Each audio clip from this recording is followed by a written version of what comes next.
Johnny Dollar. Hi, Johnny. Johnny, Les Walters at World Mutual. Les, how are you? I'm ready to blow a gasket. Why, what's the matter? Trouble.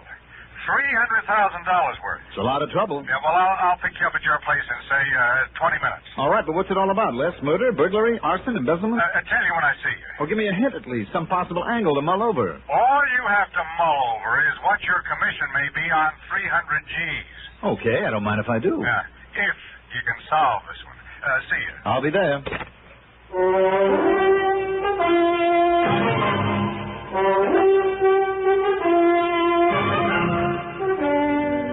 The CBS Radio Network brings you Mandel Kramer in the exciting adventures of the man with the action-packed expense account, America's fabulous freelance insurance investigator, Yours truly, Johnny Dollar.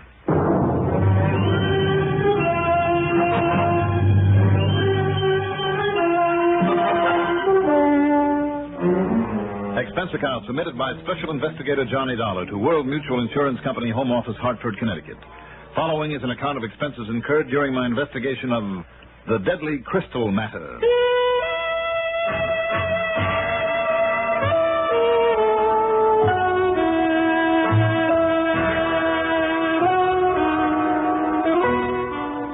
By the time I'd shaved, showered, dressed, and poured myself a cup of coffee, Les Walters was pounding on my door. Coming, Les, coming! And that's top of the morning to you. Oh, do you have to sound so all-fired cheerful? Why not? Come on in, join me a cup of coffee. No time. Not if you're going to make the next plane to New York. Oh, I am? You are. Why? I told you. $300,000 the company doesn't want to have to pay out. For what? Look, will you quit stalling? Let's go.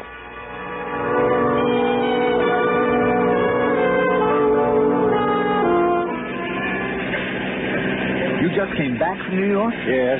Or rather, Bronxville, one of the suburbs. Yes, I know the town. Well, that's where Mrs. Gurney Dalrymple Weatherwell lives. And who is she? An eccentric old character, if ever was. Lives at 1263 Birch Brook Road. You got it? 1263 Birch Brook Road. I got it. Now, tell me, what's happened? The old caper. Servant's day off, the old lady all alone. With $300,000 worth of jewels. You mean she kept that kind of stuff around the house? She kept it on her. On her? Yeah. 24 hours a day, even when she went to bed. To remind her of the old days when she didn't have a cent, she says. I told you she's a character. Boy, she must be. Yeah, well, the only time she didn't wear it was when she took a bath. So, what happened? She took a bath. You may think you're kidding, but that's it. She left the stuff on a dressing table in her bedroom. By the time she got out of the tub, threw on a dressing gown, walked back into the bedroom, the stuff was gone. And absolutely no sign of where and how and by whom. The police have any ideas? Oh, she won't let them near the place. Why not? Look, I told you, Johnny, she's a character. All right. Yes, she's a character. She wouldn't even give me any details beyond what I told you. Insisted that you and you alone handle the case. Well, never heard. Here's a list of everything. Watch it, Les. Post. Crazy woman driver. Quite a doll, though. Almost be a pleasure to be run down by. Yeah, sure. Well, not me. Anyhow, let's see. Here's the list. Now, the most valuable piece is that number one item there, a necklace with a big ruby pendant. You see it there? Wow. 23 carats. 23. I wouldn't let that out of my sight even when I took a shower. Yeah. Now, when did it happen, Les? You shouldn't have asked. 2 weeks ago today. What? Yeah. And she only just now notified you? Yeah. And she won't let the police take a hand, huh? No, I told you, Johnny. Yes, you told me, Les, but if you ask me, there's something very, very fishy about all this.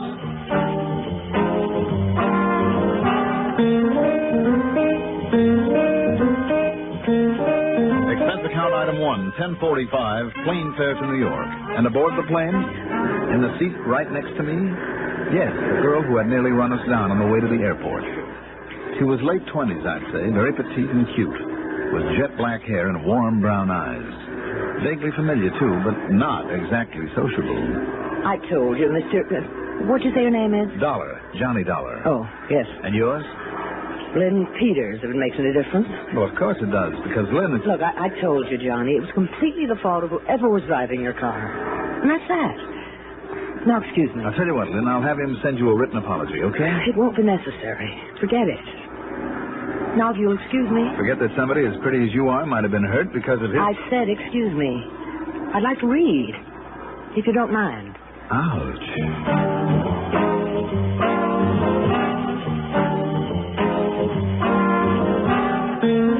And that was the end of that conversation.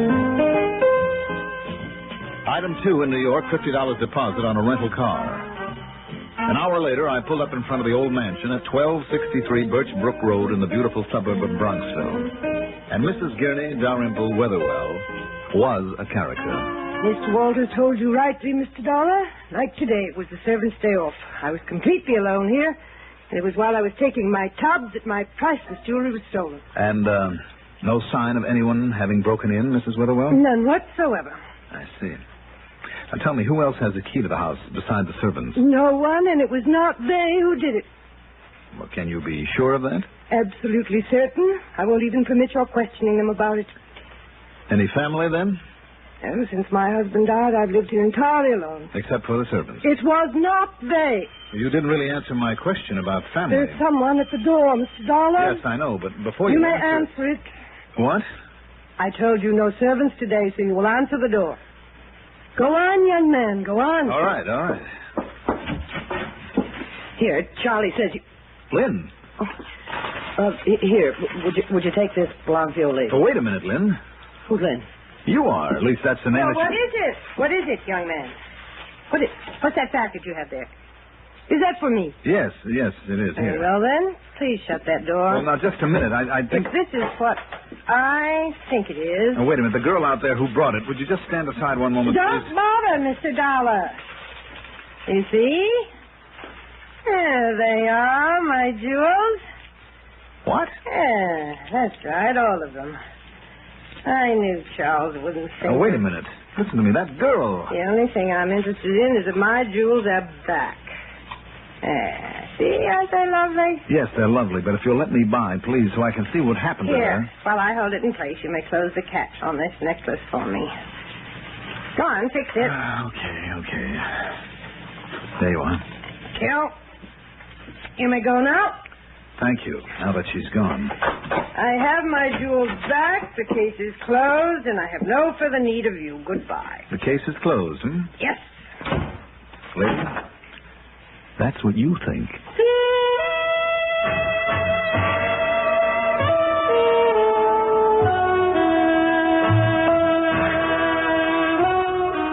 I told Les I thought there was something fishy about this case. Now I was sure of it. I was also sure there was no point trying to get anywhere with Mrs. Weatherwell. So, there wasn't much to go on, except the girl, Lynn Peters, if that really was her name. And there had been something vaguely familiar about her, but from where? I drove back to New York to 18th Precinct Police Headquarters with my old pal, Lieutenant Randy Singer. Lynn Peters. No, doesn't ring a bell with me, Johnny. What have you got on her? Accessory to a jewelry heist up in Bronxville, I think. Mm-hmm. Well, what did the police think up there? Randy, they don't even know the stuff was taken. They don't. Mm-mm. And now that it's all been returned... Returned? By whom? This girl, this Lynn Peters. What if the stuff is back? Why worry about it? I want to know why it was brought back. And if it was intended to be returned, why it was stolen in the first place. So, the answer is to find the girl. Oh, wish I could help you, Johnny, but I never even heard of her. So how's about forgetting her and treating me to a nice dinner on that expense account of yours, huh? Randy, how about a look at your mug book, Book? We've got a stack of them this high, Johnny. It'll take you 2 weeks. Just lead me to them. But you're not even sure she's from here in New York. Randy, listen to me. More than any other city in the world, this town puts a kind of stamp on its people. Not just the way they talk, though New Yorkers do have a kind of a dialect all their own, but there's more than that. It's the way they walk, the way they dress, the way a girl uses makeup, the way she reacts when you try to make a pass at her. Oh, now I get it. Your real reason for wanting to find this dame. Oh, come on now. Stop. The fact remains that if somebody asked me, I'd say right off that she's a New Yorker. So let me see the mug books. But even if she is a local, she wouldn't be in one of them unless she's been on the blotter. And from what little you seem to know about her, from only the fact she happened to return some stolen goods, and without even a charge against her on this particular job, and with only your suspicion that she might be involved. Okay, Johnny, just follow me.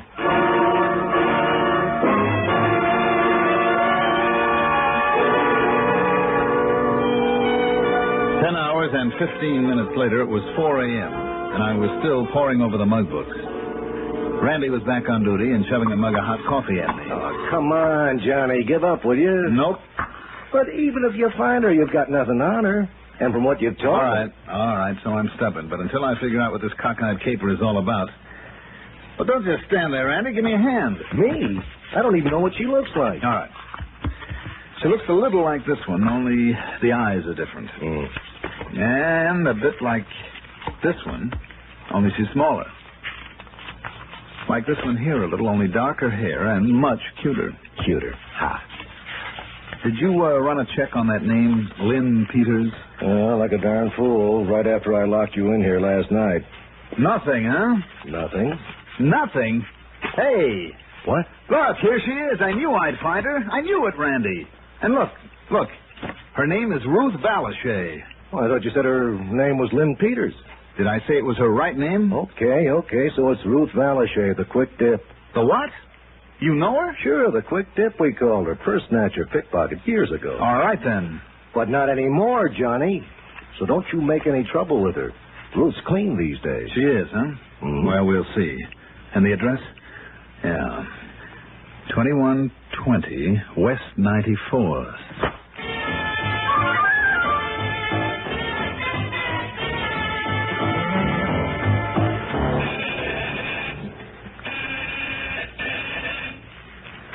Charlie, forget your key? Oh, Charlie Dollar. Mm-hmm. Hi, Lynn, or is it really Ruth? Ruth? Lynn? Aren't you making some mistake? And I don't say you don't recognize me this time. I've never seen you before in my life. Who are you and what do you want? Are you kidding? I am not. Who is it you wish to see? My cute little seatmate on the plane down from Hartford yesterday. You. Me? And don't try to tell me you're not the one who gave me the name of Lynn Peters, only it's really Ruth Valashay. I'm sorry, mister. I never heard of either of them. Now, if you'll take your foot out of the door... Now, just a minute. What is this? Some kind of a racket? Well, if you don't think I can scream loud enough for that cop in the corner... Will you listen to me for a minute? No.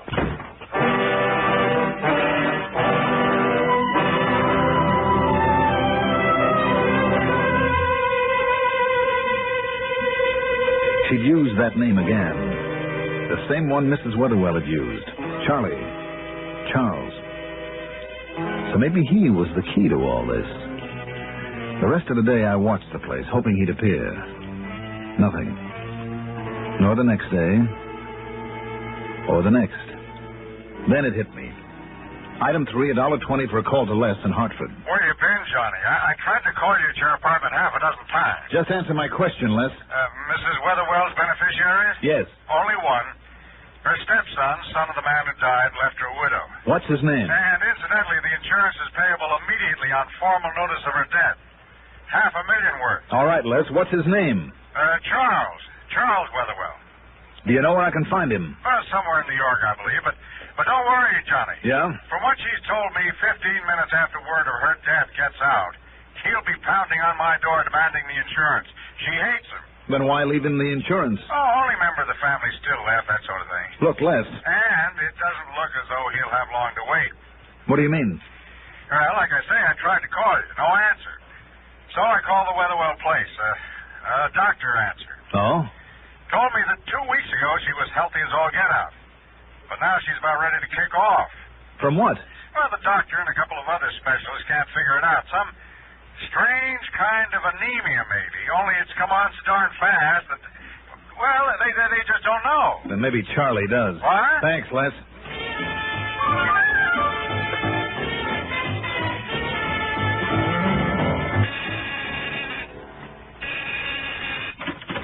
Okay, now, Lynn. No, just a minute. Oh, you again. That's right. What do you want around here, mister? A little information. You with that ridiculous talk about a plane from Hartford. Where is he? Charlie Weatherwell. Charlie? Right here. Solid on. Don't shoot him, Charlie. Don't. Don't worry. But here, you keep the gun on him just in case. Sure. See, though? Told you he'd be back. Did you fix a hypo for him? Right here, baby. One shot of this and you'll be out for at least 5 days. Now pull up his sleeve. Sure. It won't kill him, will it? No, it won't kill him. I didn't study chemistry for nothing. Already, then. Here now. Intramuscular. so the effect will be slow and will last. There. And by the time he comes out of this, you and I'll have the insurance and the ruby and be on the other side of the Atlantic. Now, let's get out of here.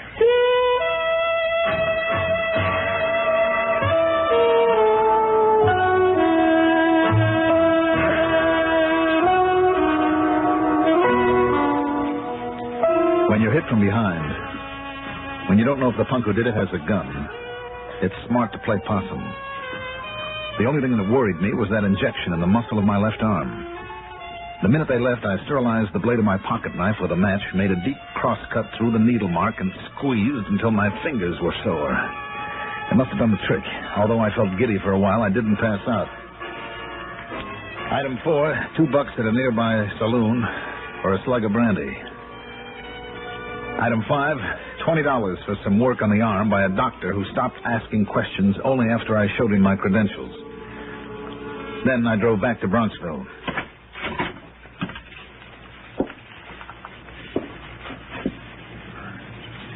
Yes? Who are you? Dr. Harmon Brierly. And you, sir? Johnny Dollar. Oh, yes, Dollar. I've heard of you. Come in. How is she, Doctor? She's still alive? Yes, but in spite of all we're doing for her, she is... Well, maybe you're doing wrong. Beg your pardon? Where is she? Upstairs. I've called in a couple of specialists for consultation. Just tell me this. Is she wearing the necklace with the ruby pendant? An almost orange-colored ruby that was stolen temporarily? Yes, she is, but why? Then come on. Get out of the country with not only the insurance, but the ruby, Charlie said. Charlie? Ruby? Yes, that means he made a substitute for the real one after he stole it from her, before he got the stuff back to her via the girlfriend. Mr. Dollar, just... Which way now?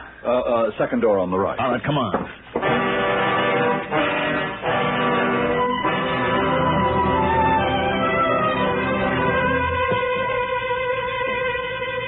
A pinkish sort of mark on her chest, with a so-called ruby in that pendant rested, was the only sign. But it was enough to convince the two specialists. They immediately began treatment for one of the most subtle and fiendish poisons known to man. Then, some 36 hours later, after she'd passed the crisis... Yes, Mr. Dollar, that cantankerous old patient of mine, well, Patient of ours now, Dr. Brierly. I stand corrected, Dr. Radford. And that goes for Dr. Wilson, too. Anyhow, she's going to be all right. Good. Now that we have a breather, Mr. Dollar, tell us. Yes? What in the world ever led you to believe that this sudden, almost violent deterioration of the red corpuscles in her blood was caused by potassium paradichromate? Doctor, a couple of months ago, in one of our western states, a young student made up some jewelry out of various crystals that he'd put together in the laboratory. It was written up in the press. Oh, yes, I remember that. So do I. Now that you mention it, but there was quite a furor over the fact that some of the crystals that looked so like jewels were actually deadly poison. Yes, and that contact with human tissue for any length of time... Yes. The very symptoms that Mrs. Weatherwell was baffling us with until you... That's right. So when I heard him say that he had the ruby... He? The one who did this? Yes, when he said he had the ruby, and that meant the real one, I figured he must have substituted one of these deadly crystals in the pendant on her necklace. And you were right. But wait, you know the name of this man? I certainly do.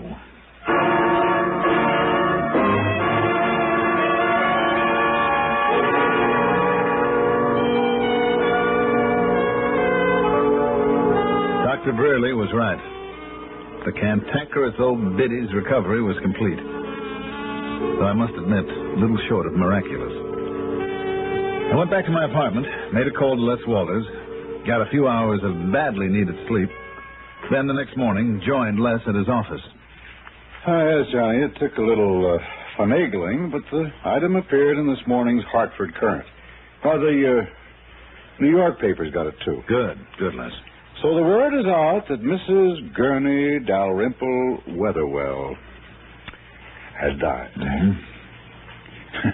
Tomorrow, of course, there'll be a retraction. Of course. Oh, where is he, Les? I thought you said that 15 minutes after the news got out... Oh, Johnny. He has to have time to get here, so...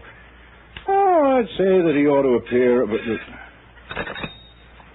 Yes, Miss Mandeville. Mr. Weatherwell is here, Miss Walters. Oh? Send him in. Right on cue, do you suppose? Mr. Walters, my name is Charles Weatherwell. I'm beneficiary of my stepmother's insurance, and as I understand, it's to be paid to me immediately and with a... Yes, Mr. Weatherwell. Meet Johnny Dollar. Oh, we've met. Hi, Charlie. What's the matter? How'd you get here? What is this? Some kind of trick? Oh, and before I forget it, Mr. Weatherwell, there was a call for you a couple of minutes ago. Call? For me? Yes. Your stepmother. Want to return it? Here, you can use this phone. No. No, she's dead. Oh, you saw that erroneous news report. No. It's true. It has to be. Why? Because you poisoned her? What? No. Of course not. You mean yes, don't you? It's a trick. It's a trick. Charlie. But you won't get away with it. Put that gun away. No. I'll kill you, too. Not today, Charlie. All right. All right. It's okay. It's all okay, folks. Everything's under control.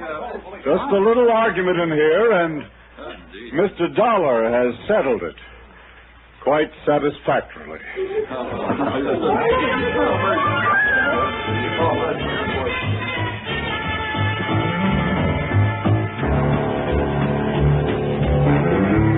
Lynn Peters, née Ruth Valashay, had made the mistake of waiting for Charlie outside in a car. So, she'll have her day in court, too. Oh, and the original ruby, the real one, we found sewed into the lining of Charlie's coat. Expense account total? Well, just for kicks, why don't we call it $100? Yours truly, Johnny Dollar.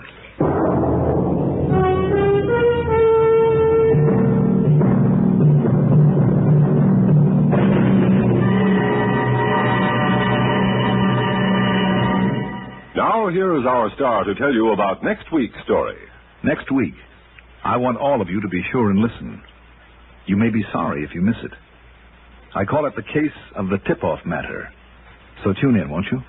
Yours truly, Johnny Dollar. If you drive a car, remember this. Almost anywhere in the country where you see the Sinclair sign, you can save up to 4 cents a gallon on gasoline by using Sinclair Dino. That's because in 3 out of 5 cars, regular priced Sinclair Dino matches the performance of expensive premium gasolines, costing up to 4 cents more a gallon. Drive with care and buy Sinclair Dino gasoline.